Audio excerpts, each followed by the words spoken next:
There are moments in life when you suddenly realize that the people who share your blood may never have shared your heart. For me, that moment came on a gray Tuesday morning, sitting inside a lawyer's office that smelled faintly of old books, polished wood, and quiet ambition. The kind of place where futures are decided in hushed tones and where families either come together or are torn apart forever. I had come there believing I was attending a routine meeting. I left knowing my own uncle was trying to erase me. The room was small but formal, with a long mahogany table stretching across the center. Sunlight filtered weakly through half-closed blinds, casting striped shadows on the walls. My uncle sat across from me, hands neatly folded, posture calm, expression controlled. He looked exactly as he always had, respectable, confident, composed. But something in his eyes felt different that day, colder, calculating, as if he'd already won. The lawyer cleared his throat and adjusted his glasses. "We're here today to discuss the estate of your late parents," he said carefully, "and some recent claims." Recent claims? That phrase hit me like a warning bell. I turned to my uncle. "Claims?" I asked. "What claims?" He didn't look at me right away. Instead, he stared at the wall behind me, lips pressed together as if rehearsing a speech he'd practiced 100 times. Finally, he spoke. "Your parents left things unclear," he said. "And as the closest surviving family member with financial oversight experience, I've decided it's best that the estate be transferred under my management." Transferred? Under his management? I laughed, an instinctive, disbelieving sound. "You mean temporarily, right? Until everything's settled?" My uncle finally met my eyes. "No," he said calmly. "I mean permanently." The room went silent. My heart began pounding so loudly I could hear it in my ears. "You can't be serious," I said. "That's my parents' legacy. The house, the business, everything they built." "Was built with my guidance," he interrupted smoothly, "and my financial backing." That was a lie, and we both knew it. My parents had worked themselves to exhaustion for decades.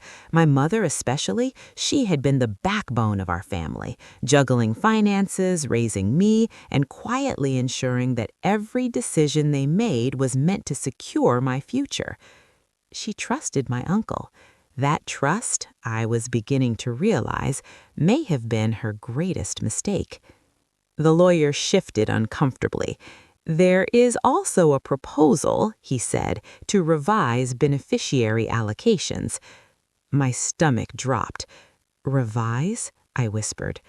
My uncle leaned back in his chair, finally relaxing. "Disinheritment is an ugly word. I prefer to think of it as correction." Correction? As if I were an error? I felt my chest tighten, anger mixing with disbelief. "My parents would never agree to this." My uncle's mouth curved into something that wasn't quite a smile. "They're not here to object." That sentence shattered something inside me. My mother had been gone for 3 years, yet her absence suddenly felt unbearable, like standing in the middle of a storm without shelter. She should have been there. She would have known what to say. She would have known how to stop this. The meeting ended shortly after. No shouting, no dramatic walkout, just signatures postponed and tension thick enough to choke on. As we stood to leave, my uncle placed a hand on my shoulder. "You should let this go. It's easier that way." I pulled away. That night, I couldn't sleep. I lay awake replaying every memory, every family gathering, every moment where my uncle had smiled politely while quietly measuring what he could take. Questions haunted me. Why now? Why so confident? And why did it feel like my mother knew this would happen? At 3 a.m., unable to bear the silence, I got out of bed and opened an old cedar chest at the foot of my closet, the one filled with things I hadn't touched since her funeral. Photographs, handwritten recipes, birthday cards, and at the very bottom, something I'd never seen before, a thin, yellowed envelope, my name written on it in my mother's handwriting. My hands trembled as I lifted the envelope from the chest. It felt fragile, like it might crumble if I breathed too hard. I stared at my name, tracing the familiar curves of her handwriting with my thumb. She used to write notes for me when I was younger, slipping them into my lunchbox, tucking them into books, leaving them on the kitchen counter whenever she woke up before I did. Don't forget who you are. I believe in you. You're stronger than you think. This letter felt different, heavier, as if it carried something she'd been waiting years to say. I sat on the floor, back against my bed, and carefully opened it. Inside was a single sheet of paper, folded twice. The date at the top stopped my breath. It was written 6 months before my parents died. My heart pounded as I began to read. My dear child, if you are reading this, it means I was right to worry. The room seemed to shrink around me. Families are complicated. Love and greed often wear the same face. I hope you never have to see that truth, but if you do, I want you to be protected. Tears blurred my vision. She knew. She had known. Your uncle has always been close to us, helpful, reliable, but I have learned that kindness without transparency can hide dangerous intentions. My breathing became shallow. This letter is not meant to frighten you. It is meant to prepare you. Prepare me for this. If anyone ever attempts to challenge your inheritance, know this. There is a clause in our estate documents that cannot be altered, overridden, or reassigned. I sat upright, heart racing. A clause. It is sealed within a personal addendum filed separately, accessible only under specific conditions. My mind raced. That addendum names you as the sole irrevocable beneficiary of all assets, financial, physical, and intellectual, should any attempt be made to remove you. I covered my mouth, a sob escaping before I could stop it. She had protected me, even after death. I have placed instructions with a trusted legal channel. This letter is your key. Do not reveal it unless you must. When the time comes, you will know. I collapsed forward, clutching the paper to my chest. For the first time since that meeting, I felt something other than fear. Hope. But it was fragile. Because if my uncle was confident enough to attempt disinheritance, it meant one thing. He believed this letter and the clause either didn't exist or would never be found. The next morning, I contacted a lawyer I'd never met before, one my mother had mentioned once, years ago, in passing, a name I'd dismissed as irrelevant at the time. Now it felt like fate. When I arrived at his office, he greeted me with a look that said he already knew why I was there. "You found it," he said softly. I nodded. He exhaled slowly. "Your mother was a remarkable woman." "So what happens now?" I asked. He leaned forward. "Now," he said, "your uncle thinks he's winning." I swallowed. "And you?" I asked. A faint smile crossed his face. "I think the game has just begun." As I left the office, my phone buzzed. A message from my uncle. "We should talk. Soon." I stared at the screen, the letter secure in my bag, my mother's words echoing in my mind. "When the time comes, you will know." And I knew. The first thing I noticed after reading my mother's letter for the 10th time was how quiet the house felt. Not peaceful quiet, the kind of quiet that presses against your ears and makes your thoughts louder. I sat at the dining table long after the sun had set, the envelope still open in front of me, the paper slightly creased now from my trembling hands. My mother's handwriting looked smaller than I remembered, thinner somehow, but every word carried a weight that made my chest ache. She had known. That truth settled into me slowly, painfully. My mother had known exactly how this would unfold. She had known who would step forward the moment she was gone, who would smile politely at the funeral, offer help, talk about family unity, and then quietly begin moving pieces behind closed doors. My uncle. For years, I had defended him, even when friends questioned his control over family finances, even when relatives whispered about how involved he was in everything my parents owned. I told myself he was just responsible, organized, protective. I was wrong. My phone buzzed on the table, making me flinch. His name lit up the screen. I didn't answer. I watched it ring until it stopped, then buzz again almost immediately. The second call felt more urgent, more aggressive, as if the phone itself knew he didn't like being ignored. I turned it face down. If he was calling now, it meant something had shifted. My uncle never chased conversations. He dictated them. The fact that he was reaching out instead of summoning me through lawyers told me he sensed resistance, and resistance made him uncomfortable. I finally stood and walked to the window. The street outside was quiet, the same street I'd grown up on, the same place where my parents had worked themselves to exhaustion building a life they believed would protect me long after they were gone. They hadn't anticipated sickness, but my mother had anticipated betrayal. That night, I barely slept. Every time I closed my eyes, fragments of memory replayed themselves differently now. Family dinners where my uncle dominated the table. Conversations about money where he dismissed my input with a gentle laugh.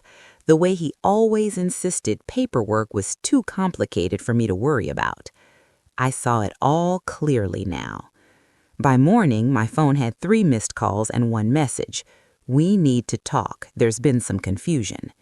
Confusion. That word again. I finally replied with a single sentence. Tomorrow.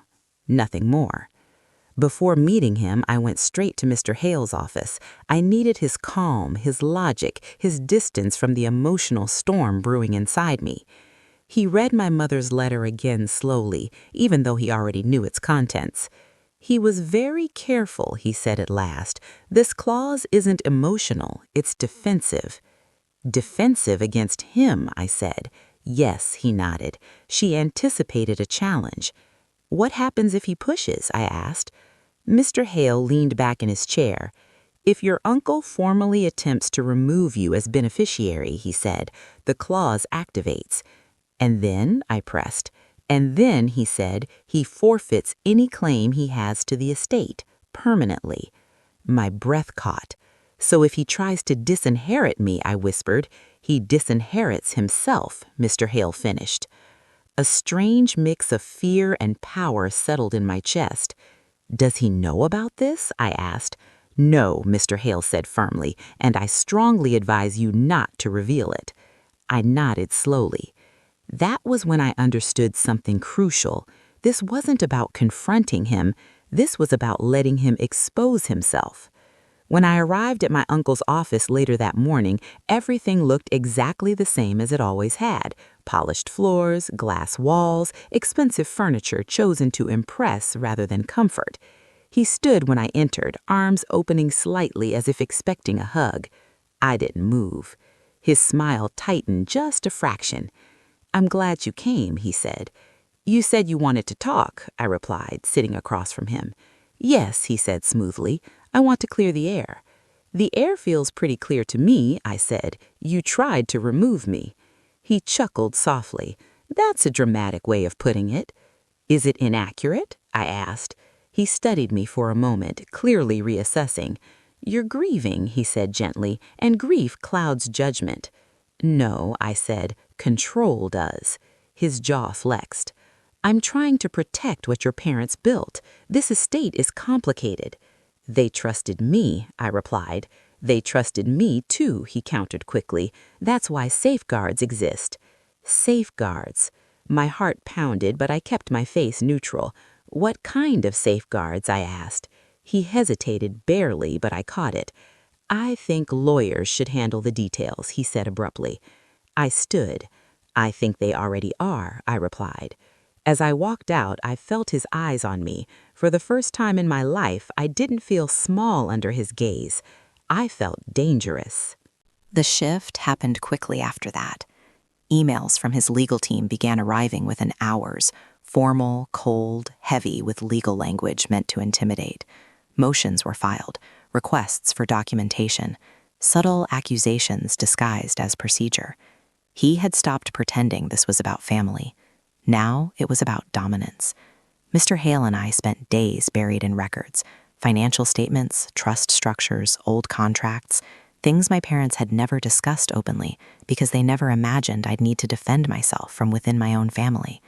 That was when we found it, a transfer, large enough to make my stomach drop, dated years earlier, moved quietly from a family holding account into a private entity, an entity registered to my uncle. "This wasn't disclosed," Mr. Hale said, tapping the document. "What does that mean?" I asked, already knowing the answer. "It means he moved money without authorization," he replied, "and your mother likely noticed." Everything clicked. The clause, the timing, the silence. My mother hadn't just prepared for greed. She had documented it. As the first court date approached, my uncle's confidence began to crack.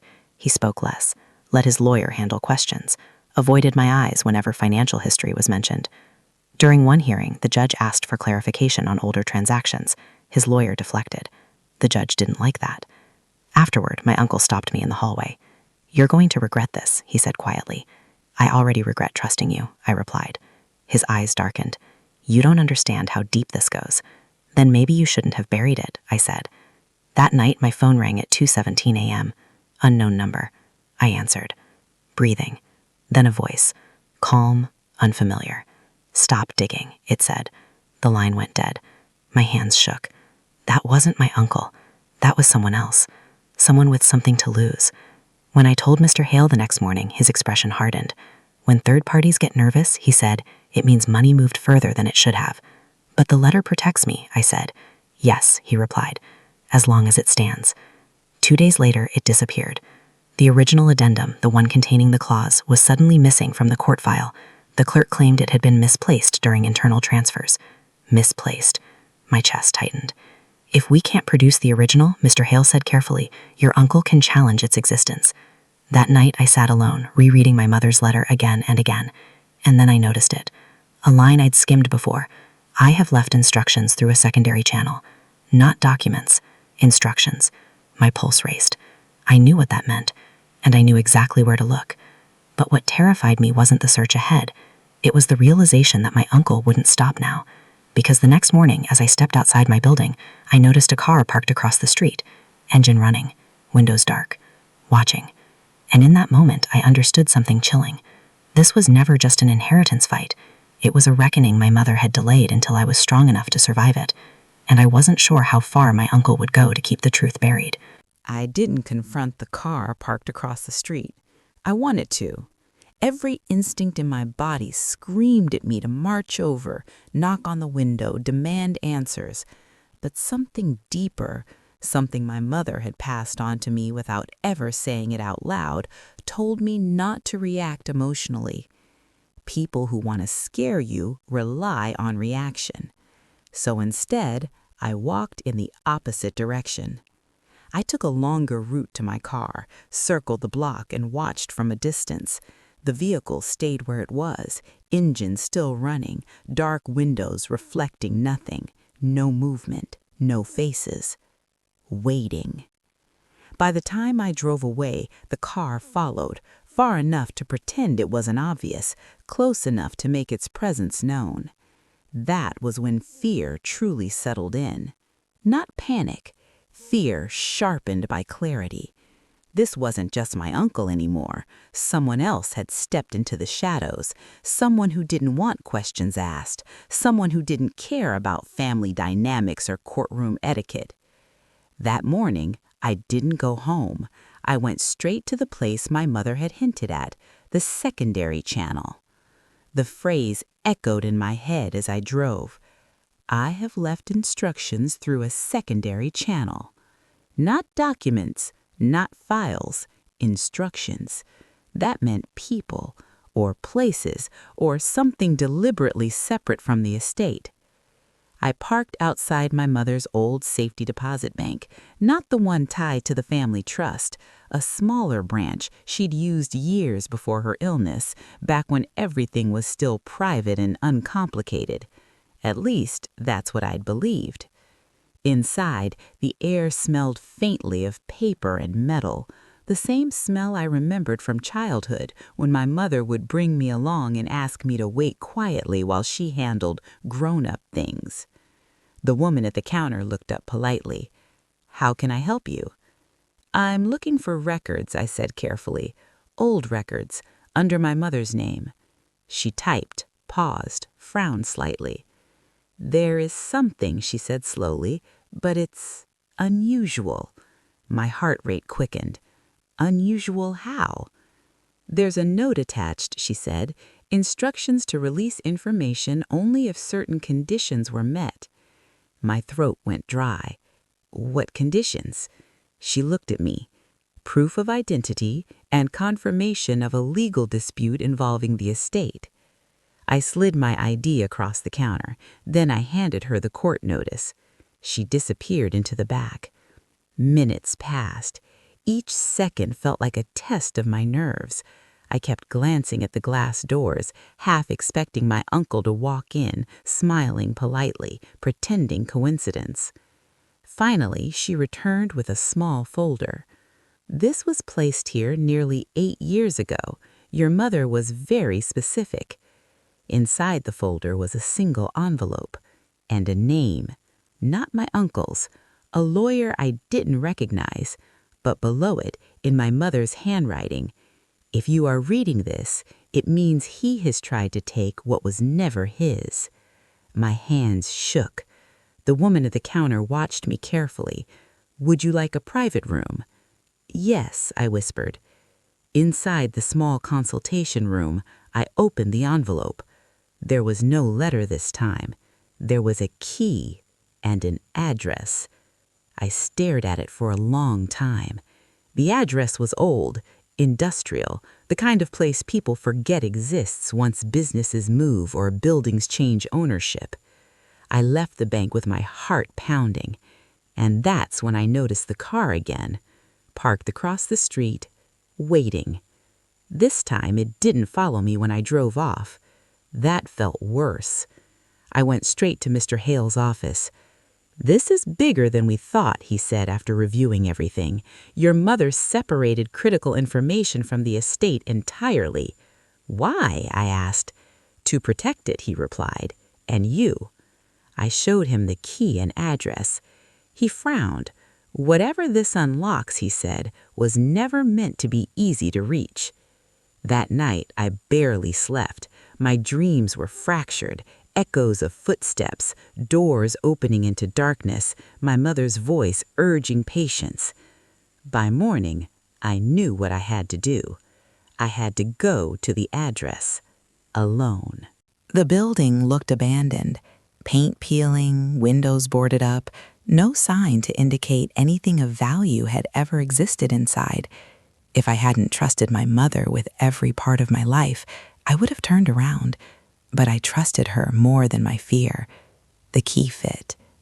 Inside, the air was stale, thick with dust and silence. My footsteps echoed as I moved deeper into the space, guided by instinct more than logic. At the back of the building was a locked door. Behind it, a small office, and inside that office, files, boxes upon boxes, labeled, dates, amounts, names. My uncle's name appeared more times than I could count. Transfers, shell companies, properties purchased quietly and never disclosed, money that vanished from family accounts and resurfaced elsewhere. My mother hadn't just suspected wrongdoing, she had proven it. I took photos of everything, every page, every signature. And then I found something else, a letter addressed to me, not sealed, not dated, simply waiting. "I'm sorry I couldn't protect you from this sooner." My chest tightened. I needed you to be strong enough to face it when the time came. Tears blurred my vision. "If you are here, it means he has crossed the final line." I folded the letter carefully and placed it in my bag. As I turned to leave, I heard footsteps. Not mine. Someone else was inside the building. My heart hammered as shadows stretched across the floor. A voice spoke from behind me. "You weren't supposed to find this." I froze.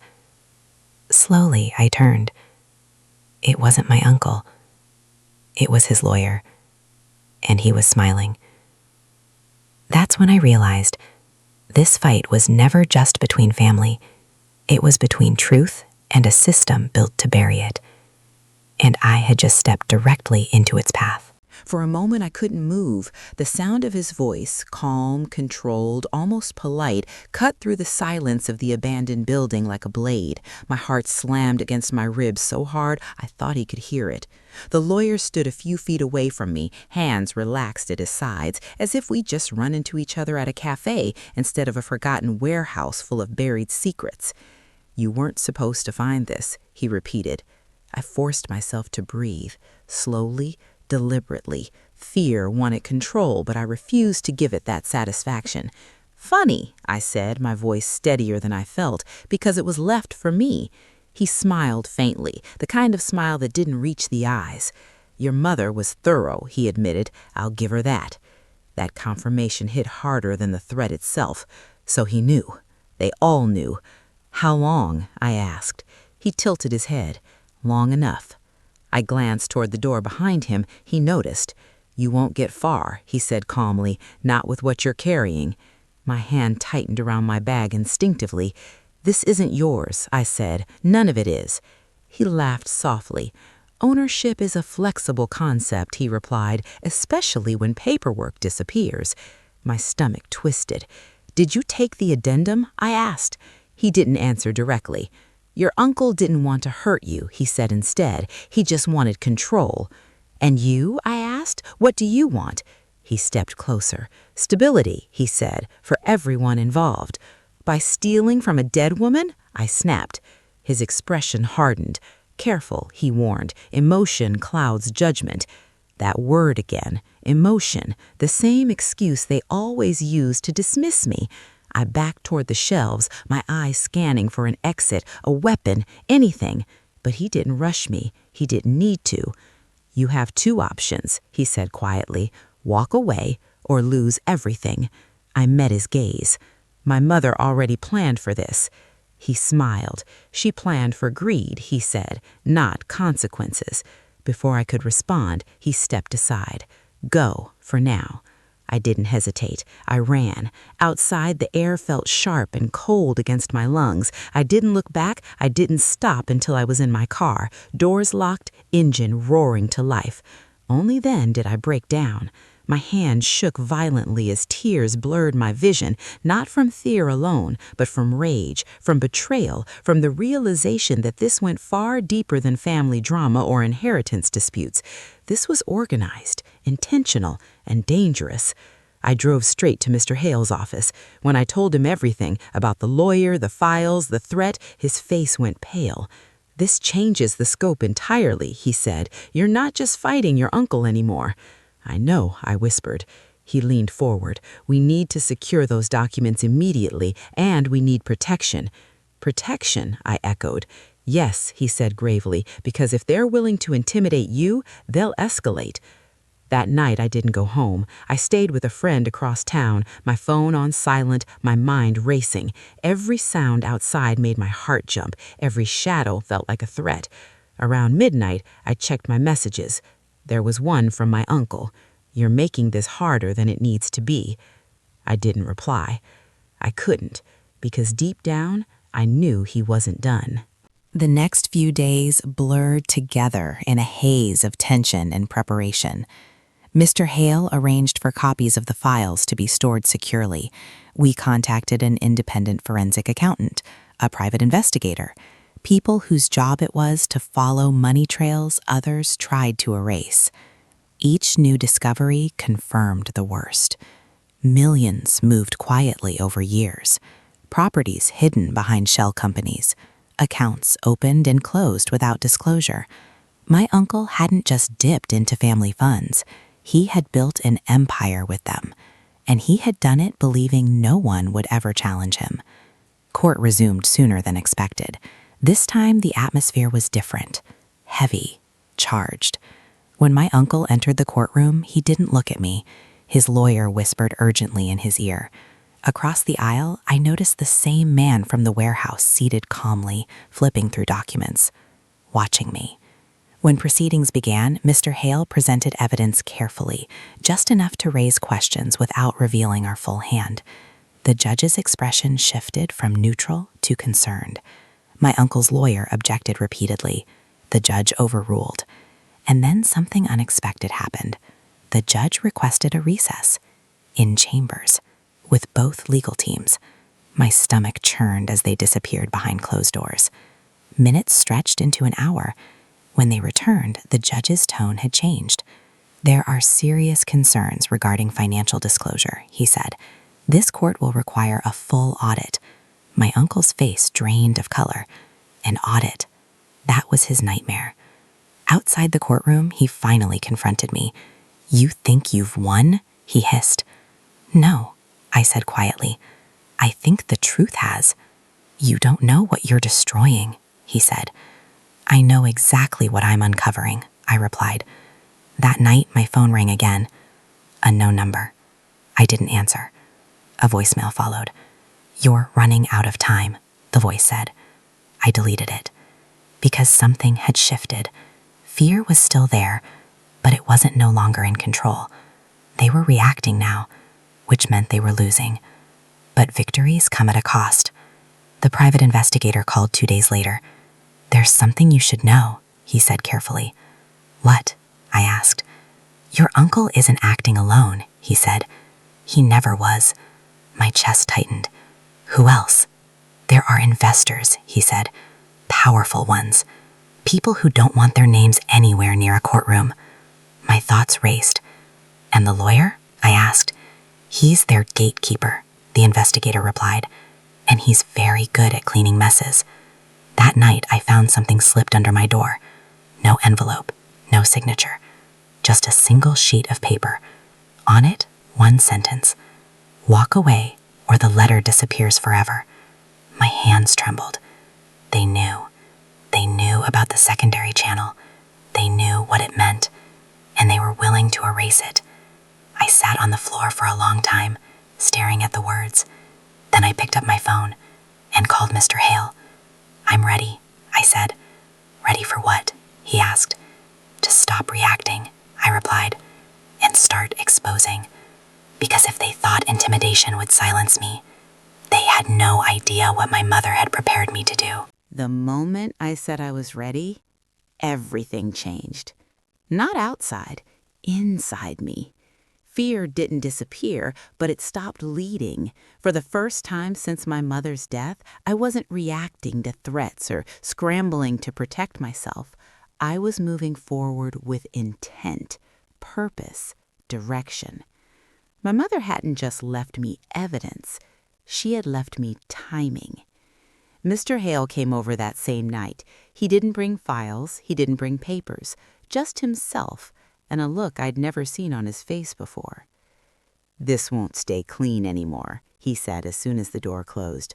Once we do this, there's no stepping back. I know, I replied. He nodded slowly. Good, because neither can they. We sat at the kitchen table, the same place where I had read my mother's letter for the first time. Now, instead of grief, the table held strategy. We don't release everything at once, Mr. Hale said. That would spook them into destroying what's left. So we control the narrative, I said. Exactly, he replied. We let the court demand answers they can't avoid. The audit had already started. That alone had rattled my uncle more than anything else we'd done. Audits meant timelines, paper trails, questions that couldn't be dismissed as emotional reactions from a grieving niece. But audits also took time, and time was something my uncle was trying to steal back. The next morning, I received an official notice, an emergency motion, filed by my uncle. He was claiming I was mentally unfit to manage the estate. The audacity of it hit me like a slap. He's trying to discredit you, Mr. Hale said calmly. If he can paint you as unstable, he weakens everything. I'm not unstable, I said through clenched teeth. I know, he replied, but courtrooms don't run on truth alone. They run on perception.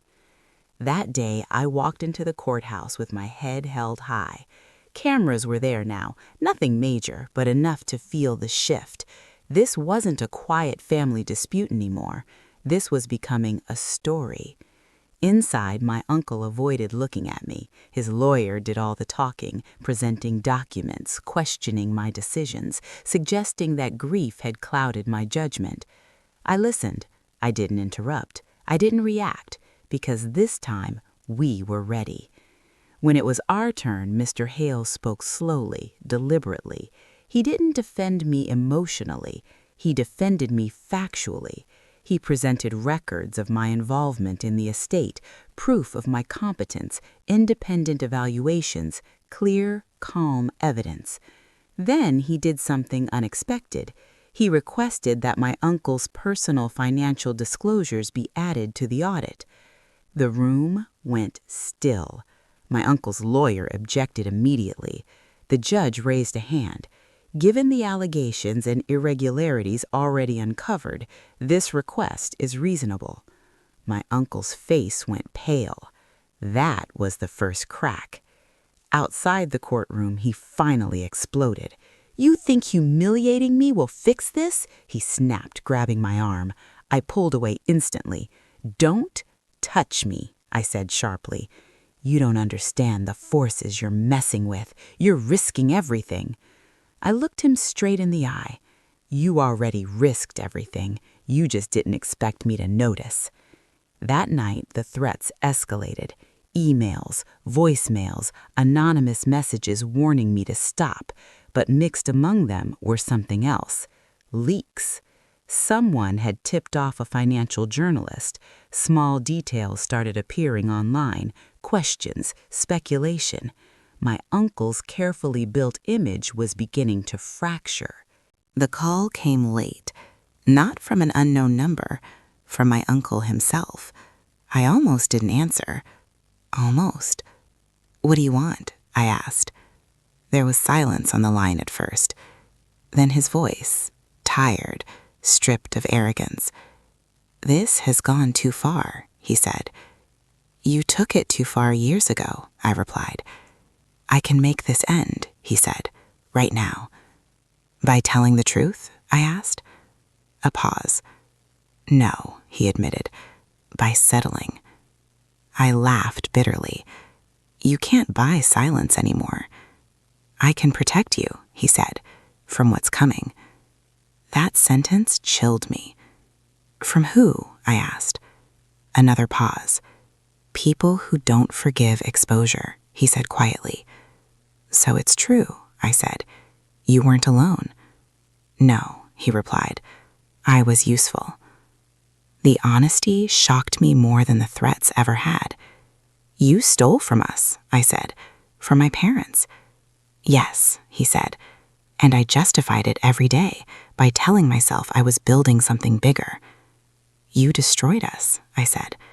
"I built power," he corrected. I closed my eyes. "This ends in court," I said. "If you do that," he warned, "you won't just lose family." "I already did," I replied, and hung up. 2 days later, the audit findings came back. Partial, but damning. Unreported transfers, conflicting ownership records, funds routed through shell companies tied directly to my uncle. The judge ordered a full forensic investigation. My uncle's lawyer resigned. That alone made headlines. But the real shock came when the lawyer from the warehouse, his lawyer, disappeared. Phones disconnected, office closed, no forwarding address. The investigator called me immediately. "He's gone dark," he said. "That usually means one of two things." "What?" I asked. "He's either running," he replied, "or someone told him to stop existing." Fear crawled up my spine. That night, I returned home to find my door unlocked. Nothing was stolen, nothing was broken. But on my kitchen table sat an envelope. Inside it, my mother's original letter, the one that had gone missing, along with a note. "This was your final warning." My hands shook violently. They had been inside my home. They had returned the letter, not as mercy, as a threat. I called Mr. Hale immediately. "This means they're desperate," he said, "and dangerous." "What do we do?" I asked. He didn't hesitate. "We make it public," he said. "Everything." "And if they retaliate?" I asked. "They already are," he replied. "This way they can't do it quietly." I stared at my mother's handwriting. Her words had survived sickness, death, theft, and intimidation. I wasn't about to let fear erase them now. The next morning, we filed everything, every document, every transfer, every hidden account, and my mother's letter, entered into the record, permanent, irreversible. As I left the courthouse, my phone buzzed, a message from an unknown number. "You've crossed the line." I stopped walking, looked up at the sky, and for the first time, I wasn't afraid, because now there was nowhere left to hide, and whatever came next would be in the open. The courthouse felt different that morning. Heavier, as if the walls themselves knew this wasn't just another hearing. Reporters lined the steps outside, cameras flashing as I walked past them. I didn't stop. I didn't look at the microphones being pushed toward my face. For years, my uncle had controlled the narrative, quietly, carefully, behind closed doors. Today, there would be no doors left to close. Inside the courtroom, every seat was filled, not just lawyers and clerks, but observers, journalists, financial analysts, people who understood exactly what kind of damage hidden corruption could cause. My uncle sat across the room. For the first time, he looked old. Not physically, though the lines on his face were deeper now, but emotionally. The confidence that once wrapped around him like armor was gone. His shoulders sagged. His eyes darted constantly toward the exits, as if part of him still believed escape was possible. It wasn't. When the judge entered, the room fell silent. "We are here to conclude proceedings regarding the estate," the judge began, his voice calm but firm, "and to address serious allegations of financial misconduct." Mr. Hale stood. "Your Honor," he said, "what we present today is not speculation, it is documentation, a pattern, a deliberate misuse of trust." He began slowly. Transfers, shell companies, forged signatures, hidden assets, each piece introduced methodically, each one tightening the invisible net around my uncle. Across the room, his new lawyer, clearly rushed into the role, struggled to object. Every argument was dismantled with evidence that had nowhere to run. Then came the moment I'd been waiting for. Mr. Hale turned to the judge and said, "We would like to submit one final document into evidence." The clerk approached. My mother's letter, the original. My heart pounded as the judge read silently. The courtroom waited. Finally, he looked up. "This letter," he said, "contains a contingency clause triggered by an attempt to remove the rightful heir." He turned his gaze toward my uncle. "Did you attempt to disinherit your niece?" My uncle stood slowly. His lawyer whispered urgently, but it was too late. "Yes," he said quietly. The sound that followed wasn't loud. It was worse, a collective intake of breath. The judge nodded once. "Then the clause stands." Mr. Hale continued, "Your Honor, we now submit evidence showing that the defendant personally benefited from undisclosed transfers totaling millions." That's when my uncle finally broke. "No," he said hoarsely, "you don't understand." The judge raised a hand. "Sit down." For the first time in my life, my uncle obeyed. The courtroom buzzed as the judge reviewed the final documents. When he spoke again, his voice was colder. "This court is referring this matter for criminal investigation and freezing all related assets." The gavel struck. Final. My hand shook as the reality settled in. It was over. Outside the courthouse, chaos erupted. Reporters shouted questions, cameras flashed, headlines were already being written in real time. I didn't answer any of them. I walked past the noise and sat on the steps, letting the sun hit my face. For the first time in months, years, I could breathe without fear pressing down on my chest. Mr. Hale joined me quietly. "She knew," he said softly. "Yes," I replied. "She always did." My uncle was escorted out the side entrance. No cameras, no audience, just a man finally facing consequences. I didn't feel joy watching him leave. I felt release. Weeks passed. Investigations expanded. Other names surfaced. The lawyer from the warehouse was eventually located, cooperating, desperate to save himself. Deals were made. Truth spilled where silence once lived. The estate was stabilized, returned, protected. But the most important moment came quietly. Late one evening, I sat alone at the same kitchen table where this all began. My mother's letter lay in front of me once more, not as evidence, but as memory. I read the final lines again. "I hope you never have to use this. But if you do, remember, you were never weak. You were ancient." Tears fell freely then, not from pain, from understanding. My mother hadn't just left me money or protection. She had left me faith in myself. I framed the letter, not as a warning, as a reminder. Months later, when everything finally settled, I stood in the home my parents built and felt something new take root. Peace. Not the fragile kind, the earned kind. People still ask me how I survived it all, how I faced my uncle, how I stood against power. I always give the same answer. I didn't change the future, I say. I finally understood the one my mother saw coming. Because sometimes the greatest inheritance isn't money. It's the truth and the courage to protect it.